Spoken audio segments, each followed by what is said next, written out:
आपने ਹੁਣ तक गुरबाणी के कीर्तन का और विचारों का लाभ उठाया है। कुछ समा बाकी अपने पास है, उसनों भी सफला करो। सारे प्रेमी शब्द विच बोलिया करो ताकि रसना सफली और पवित्र होवे। बच्चों वालियां बीबियां नूं चाहिदा है पहले ही पिछे बैठण की खेचल करन, क्योंकि बच्चा रोंदा है, बोलता है, रिहाड़ करदा। इसनूं समझ नहीं होया करदी, पिछों उठ के बाहर ले जाना आसान हुंदा है। सारी संगत के रंग में फिर भंग नहीं पैंदा। जेकर अगे बैठा होवे या विचाले बैठी होवे यही बीबी बच्चे वाली, बच्चा रोवे, उतों उठ के बाहर ले जाना कितना मुश्किल है। सारी संगत विच ही जाना, सब दे ख्याल खिंचने, सब दे ख्यालों नूं हरी जस तो उचाट कर देना कितना वड्डा नुक्स है, कितना वड्डा गुनाह है। इस करके पिछे बैठण विच कोई नुक्स नहीं, दुख नहीं, हानि नहीं, फायदा है, लाभ है।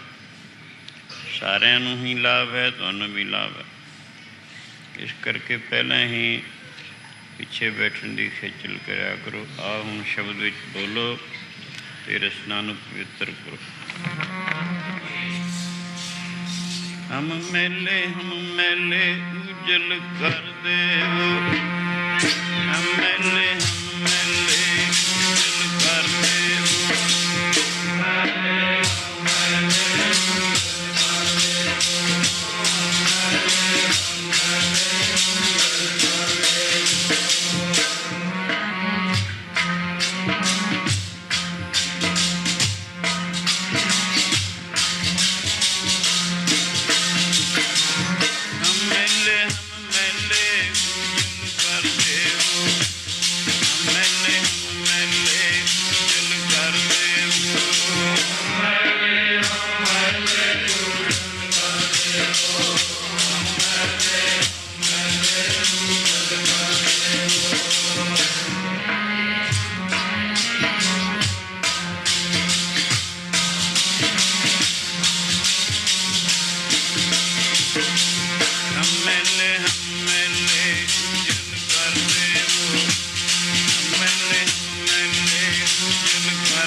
चतुर सियाणे तू सर्व कला का ज्ञाता। माधो हम ऐसे तू ऐसा, हम पापी तुम पाप खंडन। निको ठाकर देसा उजल कर देवो, हम मेले उजल कर देवो।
सब साजे साज निवाजे, जियो पिंड दे प्राणा, निर्गुण यारे गुण नहीं कोई, तुम दान देओ मेहरबान।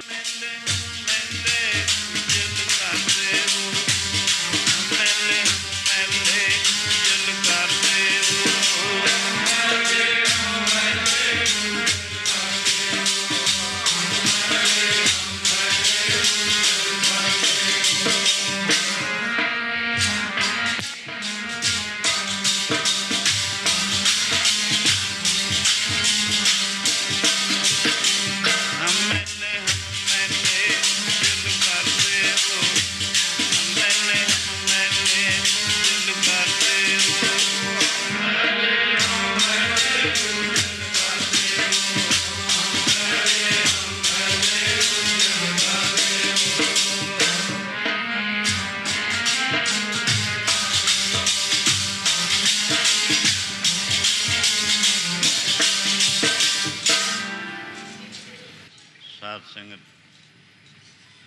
ਆਪਣੇ ਖਿਆਲਾਂ ਨੂੰ ਬਾਹਰੋਂ ਰੋਕਣ ਦੀ ਖੇਚਲ ਕਰੋ। ਜਿਤਨੀ ਦੇਰ ਤੱਕ ਖਿਆਲ ਬਾਹਰੋਂ ਨਹੀਂ ਰੁਕਦਾ ਹੁੰਦਾ, ਸ਼ਬਦ ਨਾਲ ਨਹੀਂ ਜੁੜਿਆ ਕਰਦਾ।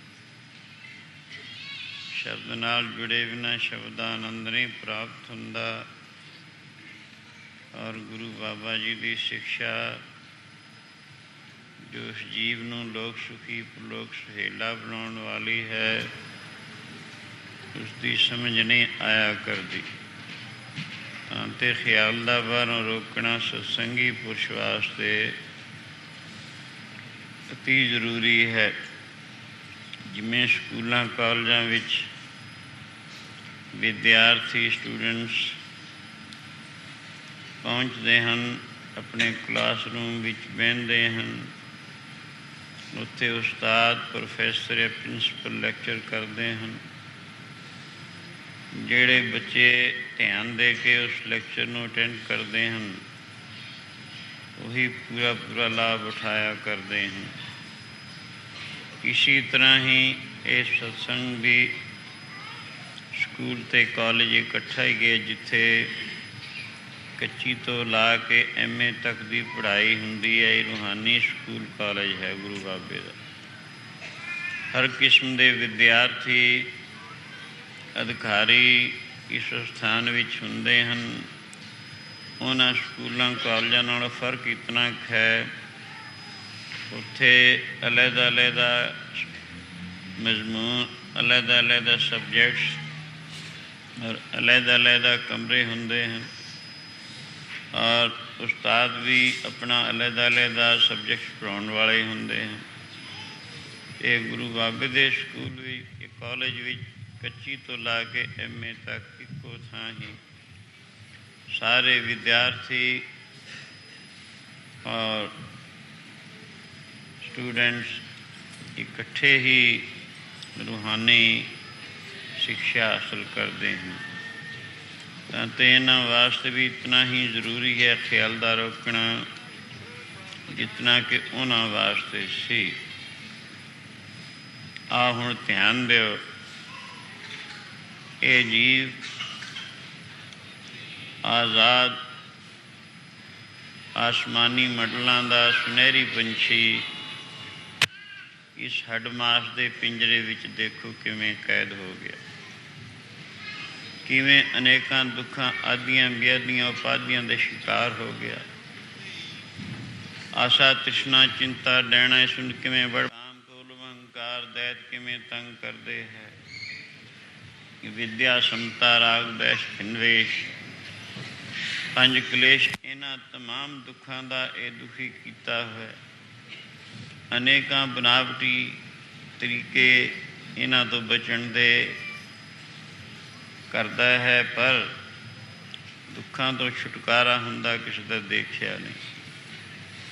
ਇਹਨਾਂ ਦੁੱਖਾਂ ਤੋਂ ਛੁਟਕਾਰਾ ਹੋਣ ਵਾਸਤੇ ਇੱਕੋ ਹੀ ਉਪਾਅ ਹੈ, ਗੁਰੂ ਸ਼ਰਨ ਵਿੱਚ ਆ ਕੇ ਵਾਹਿਗੁਰੂ ਅੰਤਰਯਾਮੀ ਦੀ ਬੰਦਗੀ ਕਰਨਾ। ਤਾਂ ਤੇ ਇਸ ਵਾਸਤੇ ਹੀ ਸਾਨੂੰ ਹਜ਼ੂਰ ਐਸਾ ਫਰਮਾਉਂਦੇ ਹਨ, ਬਿਨਾ ਗੁਰਾਂ ਤੋਂ ਮੁਕਤ ਨਾ ਹੋਵੇ।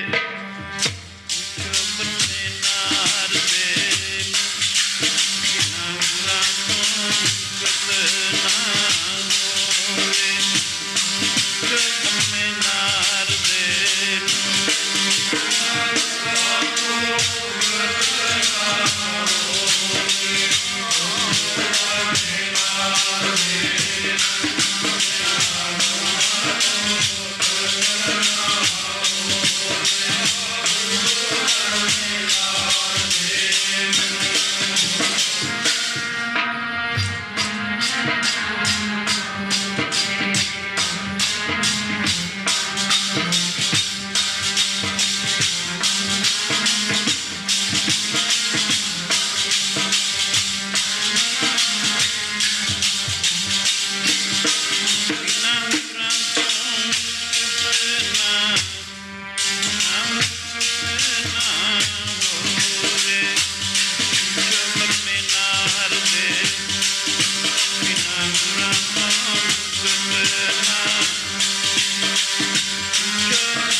ਜੇ ਮਿਲੇ ਪਾਈਏ ਰਤਨ ਵਿਚਾਰ।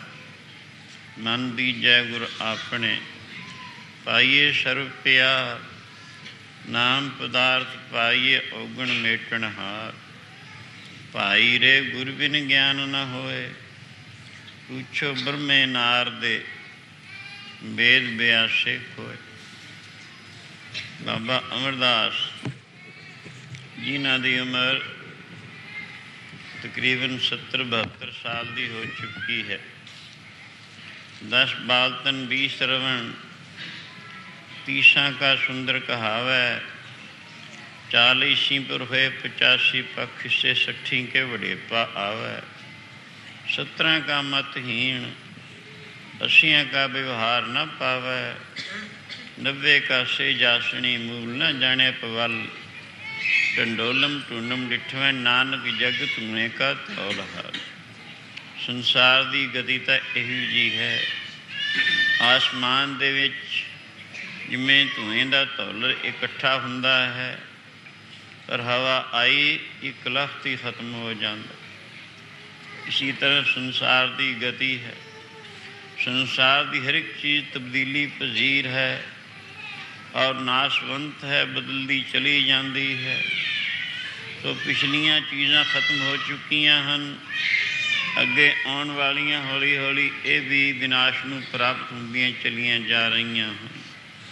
इस तरह संसार की गति, आप जी की उम्र 70-72 साल की होगी, भावें जद तो होश संभली, आप जी का शिष्टाचार, आप जी का हित चंगे कर्मां विच निंदनीय कर्म जितने शास्त्रकारों ने दसे हैं, मदरा माह जुआ ठगी दुराचारा, इन्हां तो करुणा को दूर। और 20-22 साल तो आप जी की गंगा जी यात्रा विच प्रीति सी, यूँ समा गुजरता चला गया। भावें साधसंग तीर्थ यात्रा जिहड़ी है सच्चा तीर्थ, गुरु जी सत्संग नूं कहंदे ने तीर्थ नामन जाओ, तीर्थ नाम है। तीर्थ शब्द विचार अंतर ज्ञान है। सच्चा तीर्थ सत्संग है, जिस विच मन का इशनान करवाया जाता है। मन की मल बखेप अवरण आदि जिहड़े इसनूं दोष लगे हुए हैं, मैल लगी हुई है, ये भी निवृत्ति दूर होकर सुख की प्राप्ति होंदी है। इउं जड़ ते जंगम दो किस्म के तीर्थ जो शास्त्रकारों ने मन्ने हैं। जड़ तीर्थ तो उन्होंने कहते हैं जिहड़े अपने हदूद नूं छड्ड नहीं सकते, पर जंगम तीर्थ पैरां वालियां नूं यानी सतपुरुषां नूं दसिया होया है।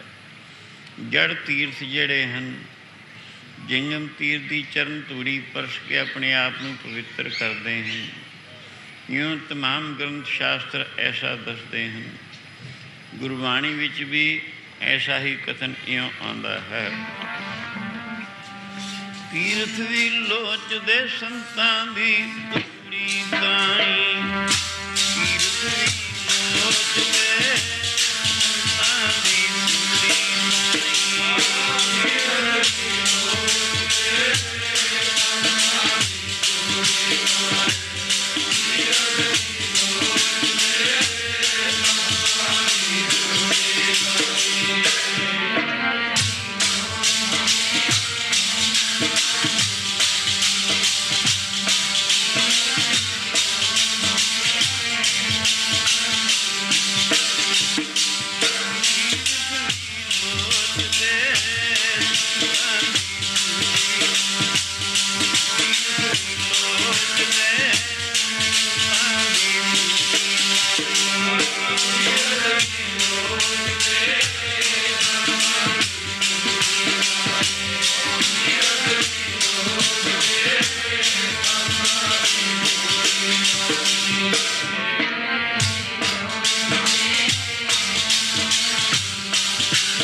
गंगा जमुना गोदावरी सरस्वती ते उद्यम करें धूड़ साधु की ताई।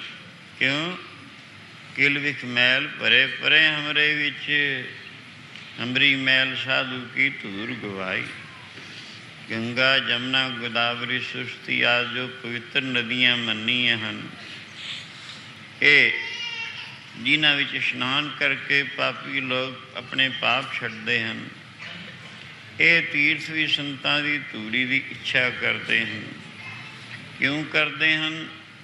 ये कहते हैं पापी लोग साढ़े च पाप छड्ड जाते हैं शरधा नाल इशनान करके।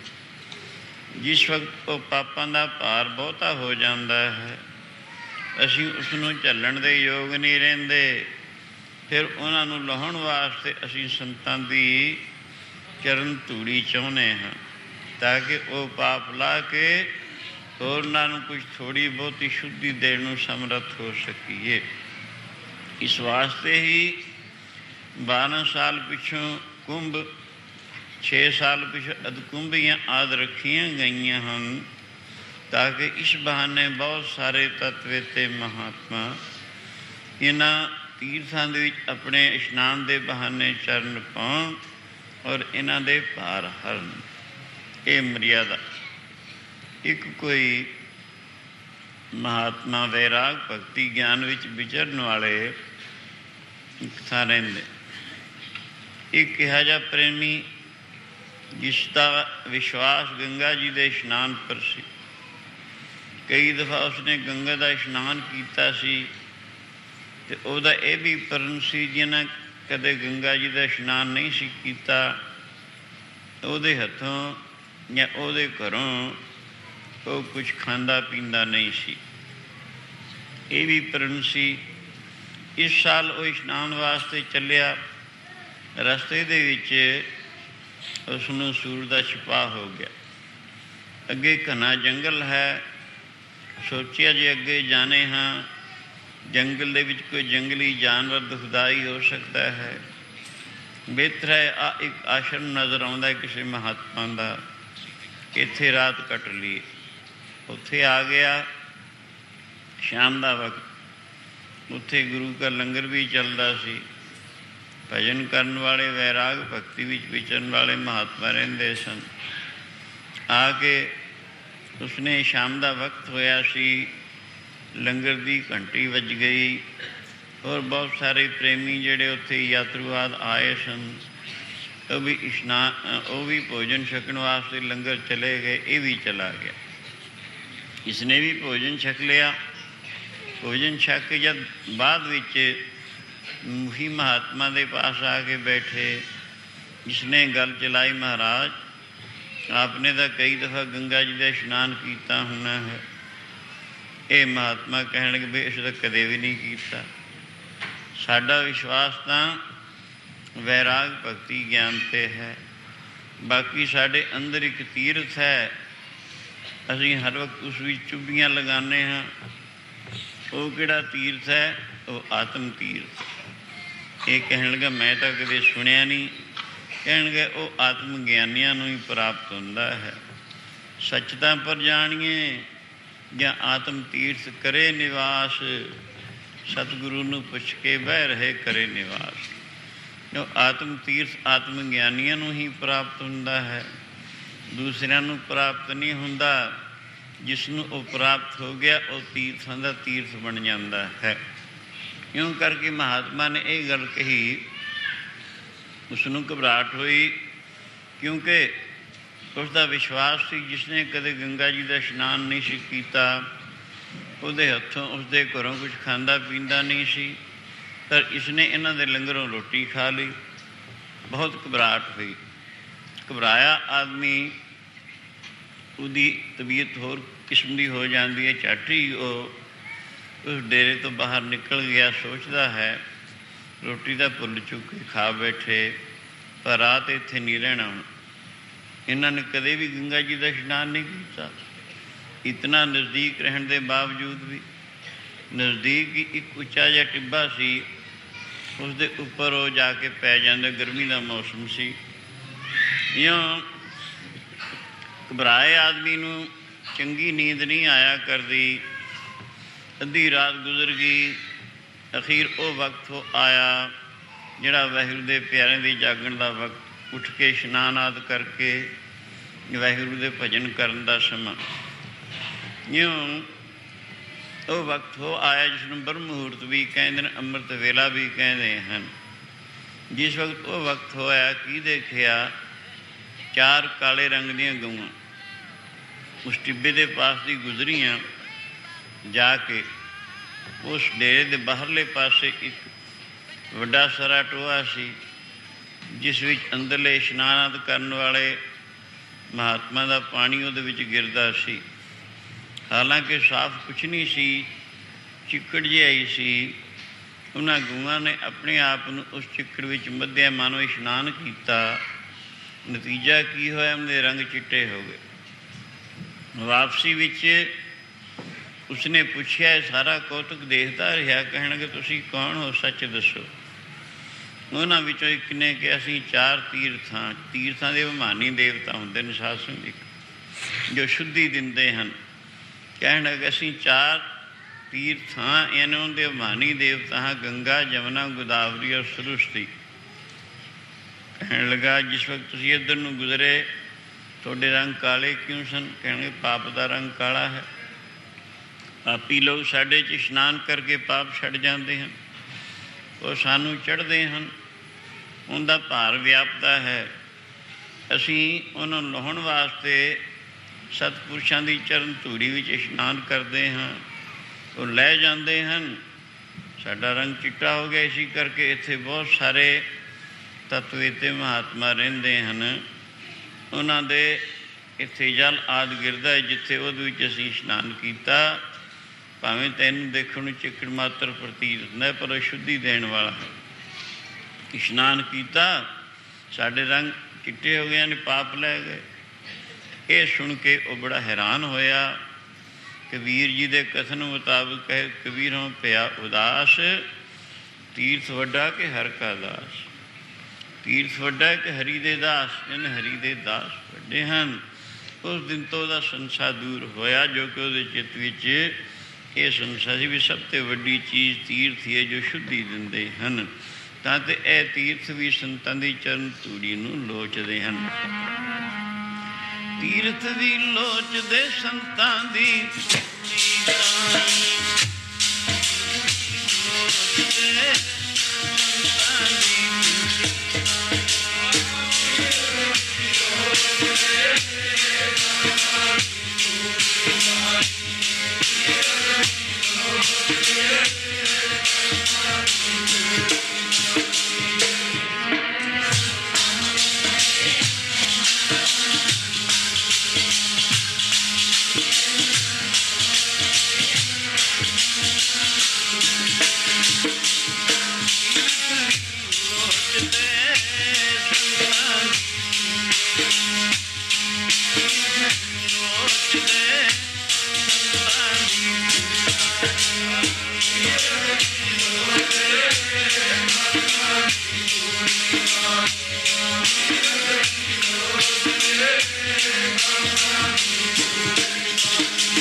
ਇਉਂ ਸੰਤਾਂ ਦੀ ਚਰਨ ਧੂੜੀ ਨੂੰ ਤੀਰਥ ਵੀ ਚਾਹੁੰਦੇ ਹਨ। ਜੜ ਤੀਰਥ ਸੰਤਾਂ ਦੀ ਚਰਨ ਧੂੜੀ ਪਰਸ ਕੇ ਆਪਣੇ ਆਪ ਨੂੰ ਪਵਿੱਤਰ ਕਰਦੇ ਹਨ।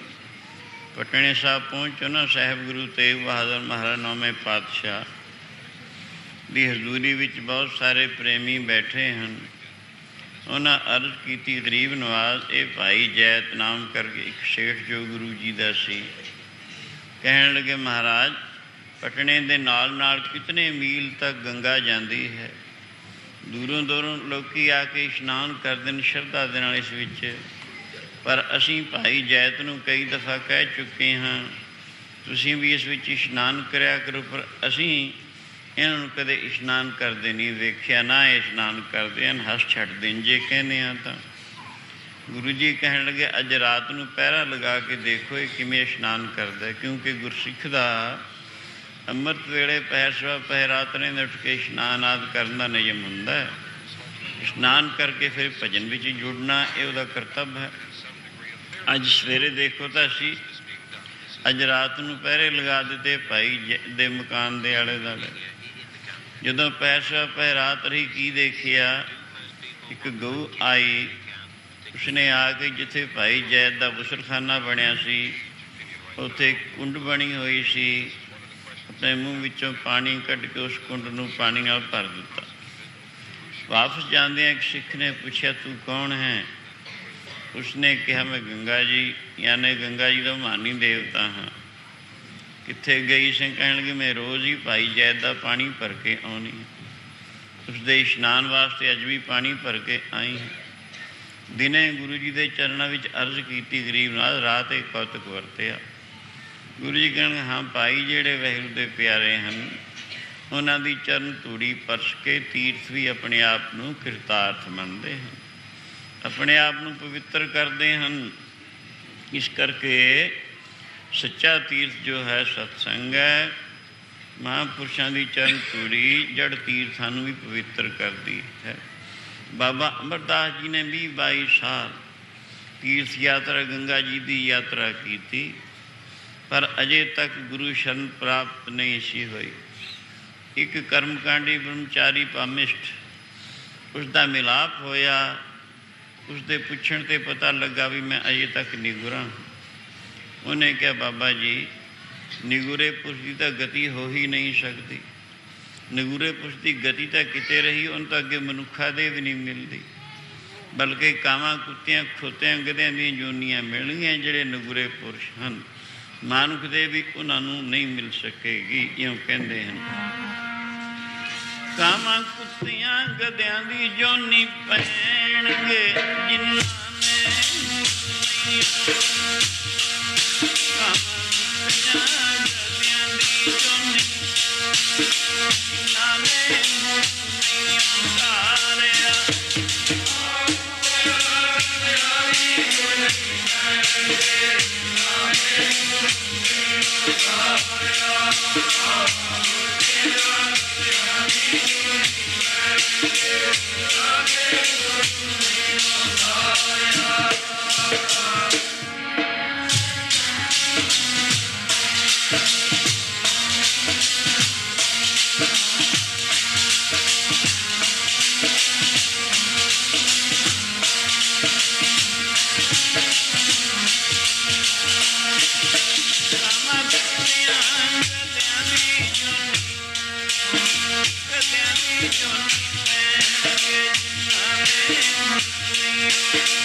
ਗੁਰਮੰਤਰ ਹੀਣਸ ਜੋ ਪ੍ਰਾਣੀ ਧਿਰਗੰਤ ਜਨਮ ਭ੍ਰਿਸ਼ਟਣੈ ਸ਼ੂਕਰੈ ਕੂਕਰੈ ਗਰਦੈ ਸਰਪਣੈ ਕਾਕੈ ਤੁਲਖਲੈ। ਗੁਰਮੰਤਰ ਤੋਂ ਹੀਣਾ ਨਗੁਰਾ ਜੋ ਪੁਰਸ਼ ਹੈ, ਉਹਦਾ ਜਨਮ ਧਿਕਾਰ ਯੋਗ ਹੈ। ਉਸ ਨੂੰ ਅੱਗੇ ਮਾਨੁਖ ਦੇਵ ਨਹੀਂ ਮਿਲਦੀ। ਕਾਂ ਕੁੱਤੇ ਖੋਤੇ ਆਦਿ ਇਹੀਆਂ ਜੋਨੀਆਂ ਵਿੱਚ ਉਸ ਨੂੰ ਦੁਖੀ ਹੋਣਾ ਪੈਂਦਾ ਹੈ। ਸਵਾਲ ਪੈਦਾ ਕੀਤਾ ਜੀ, ਈਸ਼ਵਰੀ ਕਾਨੂੰਨ ਹੈ, ਜਿਹੜੇ ਪੁੰਨ ਕਰਮ ਕਰਦੇ ਨੇ ਉਹਦਾ ਫਲ ਸੁੱਖ ਹੈ, ਪਾਪ ਕਰਮਾਂ ਦਾ ਫਲ ਦੁੱਖ ਹੈ। ਈਸ਼ਵਰੀ ਕਾਨੂੰਨ ਨੂੰ ਕੋਈ ਮੇਟਣ ਨੂੰ ਸਮਰੱਥ ਨਹੀਂ। ਜਿਹੜੇ ਨਗੁਰੇ ਰਹਿ ਕੇ ਪੁੰਨ ਕਰਮ ਕਰਦੇ ਨੇ ਉਹਨਾਂ ਦਾ ਫਲ ਸੁੱਖ ਕੌਣ ਭੋਗੇਗਾ ਅਗਰ ਉਹਨਾਂ ਨੂੰ ਮਨੁੱਖਾ ਦੇਹ ਨਹੀਂ ਮਿਲੇ। ਕਹਿਣ ਲੱਗੇ ਠੀਕ ਹੈ, ਈਸ਼ਵਰੀ ਕਾਨੂੰਨ ਨੂੰ ਕੋਈ ਭੰਗ ਨਹੀਂ ਕਰ ਸਕਦਾ। ਪੁੰਨ ਕਰਮਾਂ ਦਾ ਫਲ ਹੋਰ ਕਿਸੇ ਜੋਨੀ ਵਿੱਚ ਪਾ ਲੈਣਗੇ। ਉਹ ਕੁੱਤਿਆਂ ਦੀ ਬੜੀ ਸੇਵਾ ਹੁੰਦੀ ਦੇਖੀ ਗਈ, ਘੋੜਿਆਂ ਦੀ, ਪਸ਼ੂਆਂ ਦੀ, ਹੋਰ ਅਨੇਕਾਂ ਜੋਨੀਆਂ ਵਿੱਚ ਬੜੀ ਸੇਵਾ ਹੁੰਦੀ ਦੇਖੀ ਗਈ। ਉਹਨਾਂ ਨੇ ਨਗੁਰੇ ਰਹਿ ਕੇ ਪੁੰਨ ਕਰਮ ਕੀਤੇ ਹੋਏ ਸਾਬਤ ਹੁੰਦੇ ਹੈ। ਪਰ ਨਗੁਰੇ ਪੁਰਸ਼ ਨੂੰ ਤਾਂ ਮਨੁੱਖਾ ਦੇ ਵੀ ਨਹੀਂ ਮਿਲਦੀ। ਜਿਹੜੀ ਗਤੀ ਕਹੀਏ ਤਮਾਮ ਦੁੱਖਾਂ ਤੋਂ ਬਰੀ ਹੋ ਜਾਣਾ ਹੁੰਦਾ ਹੈ, ਜਿੱਥੇ ਦੁਖੀ ਕੋਈ ਨਾ ਰਹਿ ਜਾਏ, ਹੋਰ ਕਿਸੇ ਸੁਖ ਦੀ ਇੱਛਾ ਹੀ ਬਾਕੀ ਨਾ ਰਹਿ ਜਾਏ, ਉਹ ਪੁਰਸ਼ ਹੈ, ਉਹ ਅਵਸਥਾ ਹੈ ਮੁਕਤ। ਉਹ ਤਾਂ ਗੁਰੂ ਤੋਂ ਬਿਨਾਂ ਕੈਸੇ ਪ੍ਰਾਪਤ ਹੋਵੇ। ਬਾਬਾ ਅਮਰਦਾਸ ਜੀ ਨੂੰ ਉਸ ਪੰਡਿਤ ਨੇ ਬਹੁਤ ਤਰੀਕੇ ਸਿਰ ਇਹ ਗੱਲ ਅੱਛੀ ਤਰ੍ਹਾਂ ਚਿੱਤ ਵਿੱਚ ਬਿਠਾ ਦਿੱਤੀ ਵੀ ਗੁਰੂ ਬਿਨਾਂ ਗਤ ਨਹੀਂ, ਗੁਰੂ ਬਿਨਾਂ ਕਦੇ ਵੀ ਜਨਮਣ ਦੀ ਨਿਵਰਤੀ ਨਹੀਂ। ਆਪ 70-72 ਸਾਲ ਦੀ ਆਯੂ ਵਿੱਚ ਹੋ ਚੁੱਕੇ ਹੋ, ਪਰ ਅਜੇ ਤੱਕ ਆਪ ਨਗੁਰੇ ਹੀ ਹੋ। ਅਚਰਜ ਬਾਤ ਹੈ। ਕੀ ਪਤਾ ਕਾਲ ਨੇ ਕਦ ਝਪੱਟਾ ਮਾਰਨਾ ਹੈ। ਅਗਰ ਨਗੁਰੇ ਪੁਰਸ਼ ਦਾ ਸਰੀਰ ਪਾਤ ਹੋ ਗਿਆ, ਅੰਤ ਹੋ ਗਿਆ, ਅੱਗੇ ਮਾਨੁਖ ਦੇਹ ਵੀ ਨਹੀਂ ਮਿਲਣੀ। ਉਸ ਦਿਨ ਤੋਂ ਆਪ ਨੂੰ ਜ਼ਬਰਦਸਤ ਲੱਗਣ ਲੱਗੀ। ਹਾਂ, ਜ਼ਬਰਦਸਤ ਲੱਗਣ ਦੇ ਕਾਰਨ ਦਿਨ ਰਾਤ ਕੋਈ ਚੀਜ਼ ਚੰਗੀ ਨਹੀਂ ਲੱਗਦੀ। ਨਾ ਖਾਣਾ ਚੰਗਾ ਲੱਗਦਾ ਹੈ, ਨਾ ਪਹਿਨਣਾ ਚੰਗਾ ਲੱਗਦਾ ਹੈ। ਇਹੀ ਧੁਨ ਹੈ, ਗੁਰੂ ਨੂੰ ਕਿੱਥੋਂ ਢੂੰਢਾਂ। ਮੈਨੂੰ ਨਹੀਂ ਪਤਾ ਗੁਰੂ ਕਿਹਾ ਜਿਹਾ ਹੁੰਦਾ ਹੈ, ਗੁਰੂ ਦੇ ਲੱਛਣ ਕਿਹੋ ਜਿਹੇ ਹੁੰਦੇ ਹਨ, ਕਿੱਥੇ ਰਹਿੰਦਾ ਹੈ, ਇਸ ਗੱਲ ਦਾ ਕੋਈ ਪਤਾ ਨਹੀਂ। ਉਹ ਆਪਦੇ ਚਿੱਤ ਵਿੱਚ ਜ਼ਬਰਦਸਤ ਲੱਗਣ ਲੱਗੀ ਹੈ।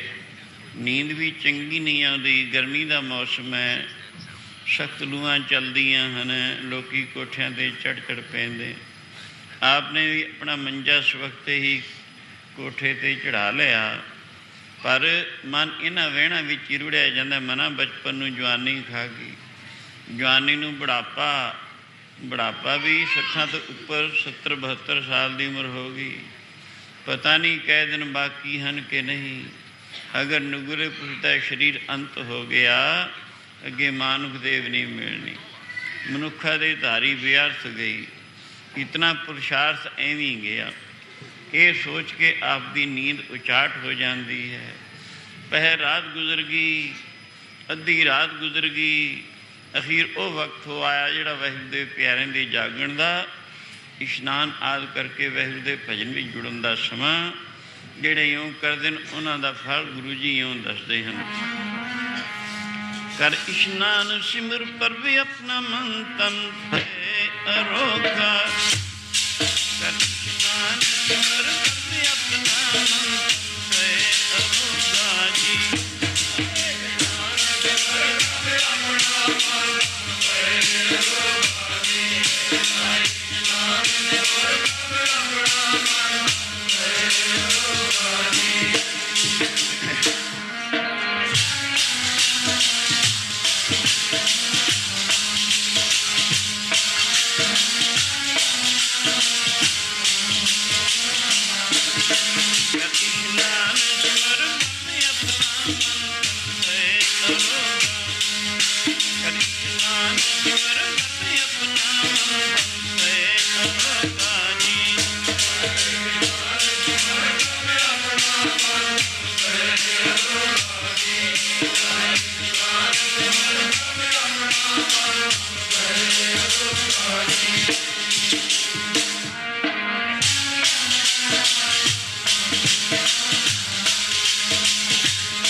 इशनान सिमर पर्व अपना, मन तन भय अरोगा, कोट बिघन लाथे प्रभ शरणा, प्रगटे भले संजोगा। अमृत वेले उठ के इशनान आदि करके वाहिगुरू का भजन करने वाले पुरुष जो हैं उन्होंने दे मन और तन दोनों किस्म के रोग दूर होंदे हैं।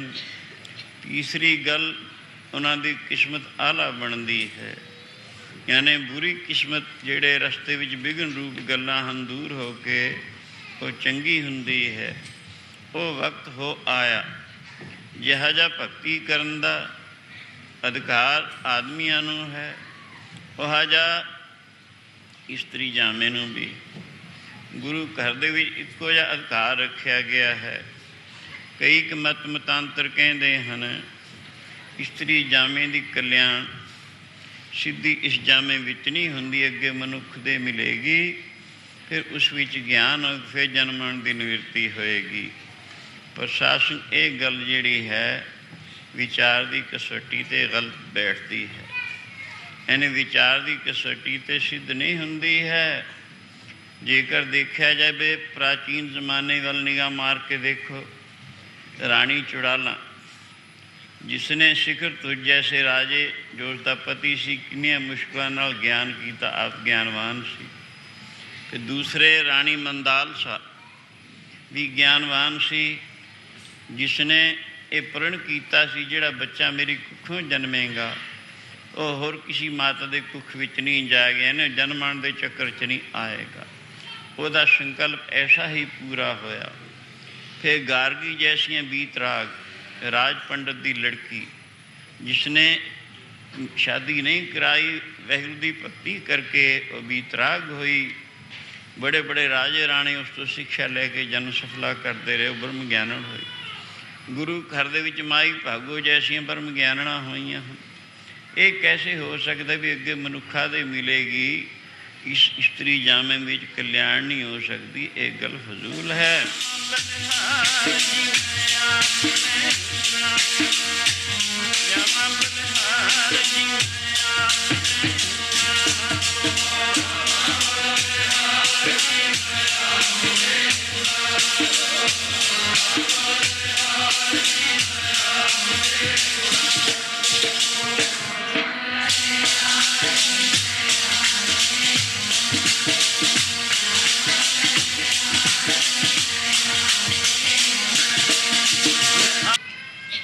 ਗੁਰਬਾਣੀ ਬੜੀ ਸੁਖੈਨ ਹੈ। ਸੁਖੈਨ ਤੇ ਸੁਖੈਨ ਅਧਿਕਾਰੀ ਹੋਣਾ ਚਾਹੀਦਾ, ਹਰ ਇੱਕ ਦੇ ਸਮਝ ਆ ਜਾਂਦੀ ਹੈ। ਵੇਦ ਬਾਣੀ ਸੰਸਕ੍ਰਿਤ ਵਿੱਚ ਹੋਣ ਕਰਕੇ ਮੁਸ਼ਕਿਲ ਹੈ। ਹਰ ਇੱਕ ਦਾ ਅਧਿਕਾਰ ਨਹੀਂ। ਕੋਈ ਤੀਛਣ ਬੁੱਧ ਵਾਲਾ ਬੜੀ ਦੇਰ ਵਿੱਚ ਉਸ ਦਾ ਅਧਿਐਨ ਕਰਦਾ ਹੈ, ਫਿਰ ਦੂਜਿਆਂ ਨੂੰ ਸਮਝਾ ਸਕਦਾ ਹੈ। ਪਰ ਗੁਰਬਾਣੀ ਗੁਰੂ ਜੀ ਨੇ ਆਪਣੀ ਮਾਦਰੀ ਭਾਸ਼ਾ ਵਿੱਚ ਉਚਾਰਨ ਕਰਕੇ ਸਭ ਦੇ ਵਾਸਤੇ ਅਧਿਕਾਰ ਰੱਖਿਆ। ਸੋ ਇਉਂ ਇਹ ਬਚਨ ਆਉਂਦੇ ਨੇ, ਬਲਿਹਾਰੀ ਗੁਰ ਆਪਣੇ ਦਿਹਾੜੀ ਸਦਵਾਰ, ਜਿਨ ਮਾਨਸ ਤੇ ਦੇਵਤੇ ਕੀਏ ਕਰਤ ਨ ਲਾਗੀ ਵਾ। ਕਿਤਨੇ ਸਪਸ਼ਟ ਹਨ ਅਰਥ। ਆਪਣੇ ਗੁਰੂ ਤੋਂ ਬਲਿਹਾਰੇ ਜਾਵਾਂ, ਦਿਹਾੜੀ ਵਿੱਚ 100 ਵਾਰੀ ਬਲਿਹਾਰੇ ਜਾਵਾਂ। ਕਿਉਂ? ਜਿਸ ਨੇ ਮਨੁੱਖ ਤੋਂ ਪਸ਼ੂ ਪ੍ਰੇਤ ਤੋਂ ਦੇਵ ਕਰਕੇ ਦੇਵਤੇ ਬਣਾ ਦਿੱਤੇ। ਸਾਧ ਸੰਗ ਮਨੁੱਖਾਂ ਵਿੱਚ ਹੈਵਾਨ ਵੀ ਹਨ, ਮਨੁੱਖਾਂ ਵਿੱਚ ਸ਼ੂਕਰ ਕੂਕਰ ਵੀ ਹਨ, ਮਨੁੱਖਾਂ ਦੇ ਵਿੱਚ ਭੂਤ ਪ੍ਰੇਤ ਵੀ ਹਨ, ਮਨੁੱਖਾਂ ਦੇ ਵਿੱਚ ਦੇਵਤੇ ਵੀ ਹਨ। ਜਿਹੋ ਜਿਹਾ ਕਿਸੇ ਦਾ ਸੁਭਾਵ ਹੈ ਵੈਸਾ ਉਸ ਨੂੰ ਦਰਜਾ ਮਿਲਦਾ ਹੈ। ਹੱਡ ਚੰਮ ਦਾ ਨਾਮ ਨਿਰਾਪੁਰਾ ਮਨੁੱਖ ਨਹੀਂ ਹੈ, ਇਹ ਤਾਂ ਗੁਣਾਂ ਦਾ ਨਾਮ ਹੈ। ਹਾਂ, ਜਿਸ ਇਨਸਾਨ ਦੀ ਜ਼ਿੰਦਗੀ ਸਿਰਫ ਖਾਣ ਪੀਣ ਤੱਕ ਹੀ ਮਹਿਦੂਦ ਹੈ, ਇਦੋਂ ਜ਼ਿਆਦਾ ਕੁਛ ਵੀ ਨਹੀਂ, ਉਸ ਨੂੰ ਹੈਵਾਨਾਂ ਦਾ ਦਰਜਾ ਦਿੱਤਾ ਜਾਂਦਾ। ਹੈਵਾਨ ਪਸ਼ੂ ਜਿਹੜੇ ਹਨ ਉਹ ਵੀ ਗੰਦਮੰਦ ਖਾ ਕੇ ਆਪਣਾ ਪੇਟ ਭਰ ਹੀ ਲੈਂਦੇ ਹਨ। ਜੇ ਇਨਸਾਨ ਦੀ ਜ਼ਿੰਦਗੀ ਸਿਰਫ ਪੇਟ ਭਰਨ ਤੱਕ ਹੀ ਮਹਿਦੂਦ ਹੈ, ਇਹੀ ਸਮਝਿਆ ਇਸ ਨੇ, ਹੈਵਾਨਾਂ ਤੋਂ ਜ਼ਿਆਦਾ ਕੀ ਹੋਇਆ? ਫਿਰ ਉਸ ਨੂੰ ਹੈਵਾਨੀ ਜ਼ਿੰਦਗੀ ਕਥਨ ਕੀਤਾ ਹੈ। ਬਾਕੀ ਸ਼ੂਕਰ ਕੂਕਰ, ਜਿਨ੍ਹਾਂ ਲੋਕਾਂ ਦਾ ਸੁਭਾਵ ਲੜਾਈ ਪੜ੍ਹਾਈ ਤੱਕ ਹੀ ਮਹਿਦੂਦ ਹੈ, ਉਹਨਾਂ ਦਾ ਦਰਜਾ ਸ਼ੂਕਰਾਂ ਕੂਕਰਾਂ ਵਿੱਚ ਹੈ। ਕਿਉਂਕਿ ਸ਼ੂਕਰ ਅਤੇ ਕੂਕਰ ਕੁੱਤੇ ਦਾ, ਉਹ ਵੀ ਲੜਾਈ ਪੜ੍ਹਾਈ ਕਰੀ ਹੀ ਜਾਂਦੇ ਨੇ ਹਰ ਵਕਤ, ਉਹਨਾਂ ਦਾ ਸੁਭਾਅ ਵੀ ਐਸਾ ਬਣਿਆ। ਸੋ ਇਹੋ ਜਿਹੇ ਲੋਕਾਂ ਦਾ ਦਰਜਾ ਸ਼ੂਕਰਾਂ ਕੂਕਰਾਂ 'ਚ ਹੈ। ਤੀਸਰੇ ਦਰਜੇ ਦੇ ਉਹ ਲੋਕ ਜਿਹੜੇ ਬਹੁਤੇ ਹੁਸ਼ਿਆਰ ਚਾਲਾਕ ਅਤੇ ਲੋਕਾਂ ਨੂੰ ਛਲਣ ਵਾਲੇ ਹਨ, ਉਹਨਾਂ ਨੂੰ ਭੂਤਾਂ ਪ੍ਰੇਤਾਂ ਦਾ ਦਰਜਾ ਦਿੱਤਾ ਜਾਂਦਾ ਹੈ। ਕਿਉਂਕਿ ਭੂਤ ਪ੍ਰੇਤ ਛੜੀਆ ਹੁੰਦਾ ਬਹੁਤਾ। ਇਉਂ ਇਹੋ ਜਿਹੇ ਲੋਕ ਜਿਹੜੇ ਹਨ ਉਹਨਾਂ ਨੂੰ ਭੂਤਾਂ ਪ੍ਰੇਤਾਂ ਦਾ ਦਰਜਾ ਦਿੱਤਾ ਜਾਂਦਾ ਹੈ। ਪਰ ਇਹ ਜਿਹੜੇ 3 ਸੁਭਾਅ ਮਿਲੇ ਹਨ ਇਨਸਾਨ ਨੂੰ, ਓਪਰੇ ਹਨ, ਸਿਰਫ ਕੁਛ ਕਾਰਜ ਸਿੱਧੀ ਵਾਸਤੇ ਮਿਲੇ ਹੋਏ ਹਨ। ਅਸਲੀ ਸੁਭਾਵ ਇਨਸਾਨ ਦਾ, ਇਹ ਜੀਵ ਦਾ ਜਿਹੜਾ ਹੈ, ਦੇਵਤ ਸੁਭਾਵ ਹੈ, ਜਿਹਦੇ ਵਿੱਚ ਵਾਹਿਗੁਰੂ ਦੀ ਭਗਤੀ, ਦੈਵੀ ਗੁਣ, ਸਤ ਸੰਤੋਖ, ਵਿਦਿਆ, ਧਰਮ ਵਿਚਾਰ, ਸ਼ਾਂਤੀ, ਖਿਮਾ, ਧੀਰਜ, ਬ੍ਰਹਮ ਗਿਆਨ ਆਦਿ ਪਾਏ ਜਾਂਦੇ ਹੋਣ, ਉਸਨੂੰ ਦੇਵਤਾ ਕਿਹਾ ਜਾਂਦਾ ਹੈ। ਦੇਵਤ ਸੁਭਾਵ ਜਿਹੜਾ ਇਹੀ ਪਰਮ ਸੁਖਦਾਈ ਸੁਭਾਵ ਹੈ। ਜਿਸ ਨੂੰ ਇਹੋ ਜਿਹਾ ਸੁਭਾਵ ਪ੍ਰਾਪਤ ਹੋ ਜਾਵੇ ਉਹ ਮਾਨਵ ਸਰੀਰ ਵਿੱਚ ਹੁੰਦਾ ਦੇਵਤਿਆਂ ਵੀ ਉੱਚਾ, ਬਲਕਿ ਈਸ਼ਵਰ ਰੂਪ ਹੈ। ਇਉਂ ਕਰਕੇ ਪਰਮ ਸੁਖਦਾਈ ਸੁਭਾਵ ਹੈ। ਜਿਹੜਾ ਇਹੋ ਜਿਹਾ ਪਰਮ ਸੁਖਦਾਈ ਸੁਭਾਵ ਬਖਸ਼ ਦੇਵੇ, ਇਹੋ ਜਿਹੇ ਗੁਰੂ ਤੇ 100 ਵਾਰੀ ਬਲਿਹਾਰੇ ਜਾਣ ਦਿਹਾੜੀ ਵਿੱਚ ਸਾਧ ਸੰਗ ਬਹੁਤ ਹੀ ਥੋੜ੍ਹਾ ਹੈ। ਬਲਿਹਾਰੀ ਗੁਰ ਆਪਣੇ ਦਿਹਾੜੀ ਸਦਵਾਰ, ਜਿਨ ਮਾਨਸ ਤੇ ਦੇਵਤੇ ਕੀਏ ਕਰਤ ਨ ਲਾਗੀ ਵਾਹ। ਕੰਨਾਂ ਦੁਆਰਾ ਹੋ ਕੇ ਇਹ ਬਾਣੀ ਹਿਰਦੇ ਵਿੱਚ ਪਹੁੰਚੀ, ਆਪਦੀ ਬੁੱਧ ਨੇ ਝਟ ਵਿਚਾਰ ਕਰ ਲਿਆ। ਸਾਧ ਸੰਗਤ ਹੈਰਾਨ ਹੋ ਗਏ ਵੀ ਇਹ ਅਚਰਜ ਗੱਲ ਹੈ। ਜਿਹੜੀ ਗੱਲ ਪੰਡਤ ਨੇ ਮੈਨੂੰ ਕਹੀ ਸੀ ਵੀ ਗੁਰੂ ਬਿਨਾਂ ਗਤ ਨਹੀਂ, ਇਹਨਾਂ ਬਚਨਾਂ ਵਿੱਚ ਵੀ ਗੁਰੂ ਦੀ ਮਹੱਤਤਾ ਆਉਂਦੀ ਹੈ।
ਚੰਦਾ ਉਗਵੈ, ਸੂਰਜ ਚੜੇ ਹਜ਼ਾਰ, ਇੱਥੇ ਚਾਨਣ ਹੁੰਦਿਆਂ ਗੁਰ ਬਿਨ ਘੋਰ ਅੰਧਾਰ।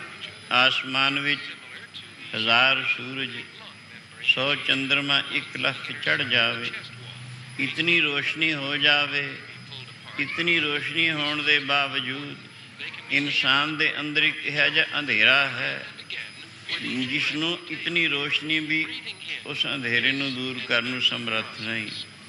ਜਿਸ ਦੀ ਬਾਬਤ ਕਥਨ ਕੀਤਾ, ਅੰਧਕਾਰ ਸੁ ਕਬੂ ਨ ਸੋਈ ਹੈ, ਰਾਜਾ ਰੰਕ ਦੋ ਮਿਲ ਰੋਈ ਹੈ। ਉਸ ਅਗਿਆਨ ਦੇ ਹਨੇਰੇ ਵਿੱਚ ਭਾਵੇਂ ਗਰੀਬ ਹੈ ਭਾਵੇਂ ਬਾਦਸ਼ਾਹ ਹੈ, ਦੋਵੇਂ ਠੇਡੇ ਖਾਂਦੇ ਹਨ, ਕੋਈ ਵੀ ਸੁਖੀ ਨਹੀਂ ਹੈ। ਜਿੰਨੀ ਦੇਰ ਤੱਕ ਗੁਰੂ ਗਿਆਨ ਦੀ ਰੋਸ਼ਨੀ ਇਸ ਨੂੰ ਮਿਲਦੀ ਨਹੀਂ, ਇਹ ਹਰਗਿਜ਼ ਸੁਖੀ ਨਹੀਂ ਹੋ ਸਕਦਾ।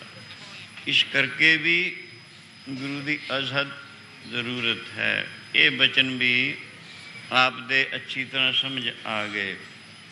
ਇਸੀ ਤਰ੍ਹਾਂ ਇਸ ਵਿਸ਼ੇ 'ਤੇ ਆਪ ਨੂੰ ਜਿਹੜੇ ਬਚਨ ਆਉਂਦੇ ਨੇ ਅੱਛੀ ਤਰ੍ਹਾਂ ਸਮਝ ਆਉਂਦੇ ਨੇ, ਕਿਉਂਕਿ ਆਪ ਦੀ ਲਗਨ ਗੁਰੂ ਮਿਲਾਪ ਵਾਸਤੇ ਸੀ। ਅੱਗੇ ਬਚਨ ਆਉਂਦਾ ਹੈ, ਬਿਨ ਸਤਿਗੁਰ ਕਿਨੇ ਨਾ ਪਾਇਓ, ਬਿਨ ਸਤਿਗੁਰ ਕਿਨੇ ਨਾ ਪਾਇਆ, ਸਤਿਗੁਰ ਵਿੱਚ ਆਪ ਰੱਖਿਓਨ ਕਰ ਪ੍ਰਗਟ ਆਖ ਸੁਣਾਇਆ। ਸਤਿਗੁਰੂ ਮਿਲੇ ਸਦਾ ਮੁਕਤ ਹੈ, ਜਿਨ ਵਿੱਚੋਂ ਮੋਹ ਚੁਕਾਇਆ। ਉੱਤਮੇ ਵਿਚਾਰ ਹੈ, ਜਿਨ ਸੱਚੇ ਸਿਉ ਚਿੱਤ ਲਾਇਆ, ਜਗ ਜੀਵਨ ਦਾਤਾ ਪਾਇਆ। ਵਾਹਿਗੁਰੂ ਹਰ ਇਨਸਾਨ ਨੂੰ ਨੇੜੇ ਤੇ ਨੇੜੇ ਹੈ।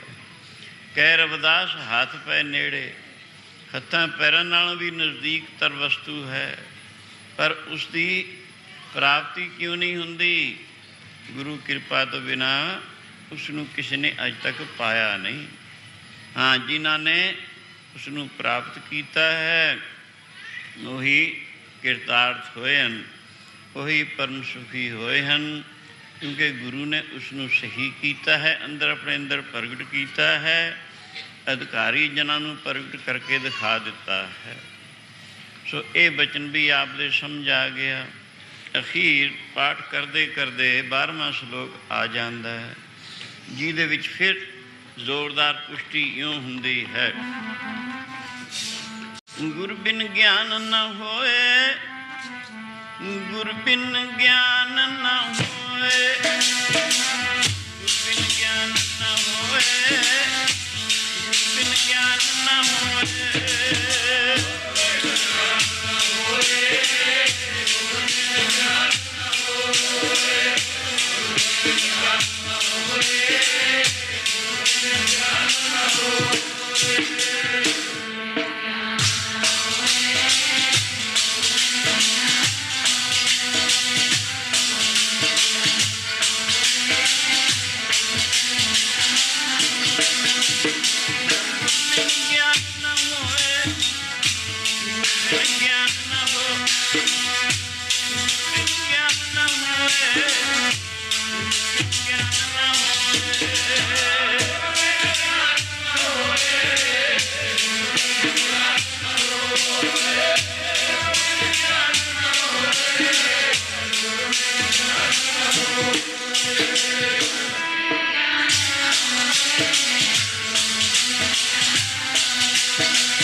ਸਮੇਂ ਨੂੰ ਮੁੱਖ ਰੱਖ ਕੇ ਸਾਰੇ ਪ੍ਰੇਮੀ ਗੁਰੂ ਸਤੋਤਰ ਦੇ ਵਿੱਚ ਬੋਲੋ। ਉਸ ਤੋਂ ਬਾਅਦ ਅਰਦਾਸ ਹੋਵੇਗੀ।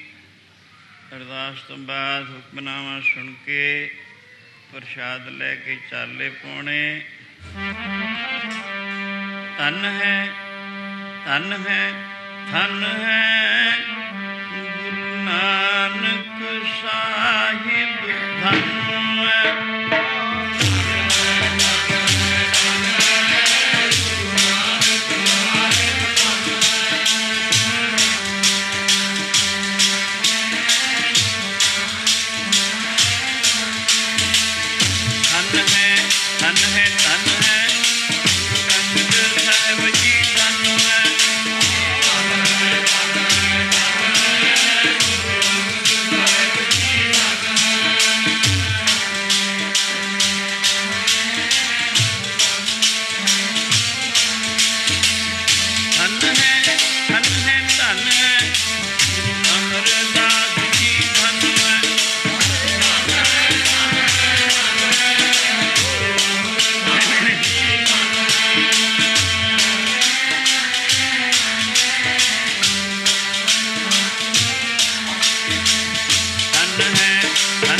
ਵਾਹਿਗੁਰੂ ਵਾਹਿਗੁਰੂ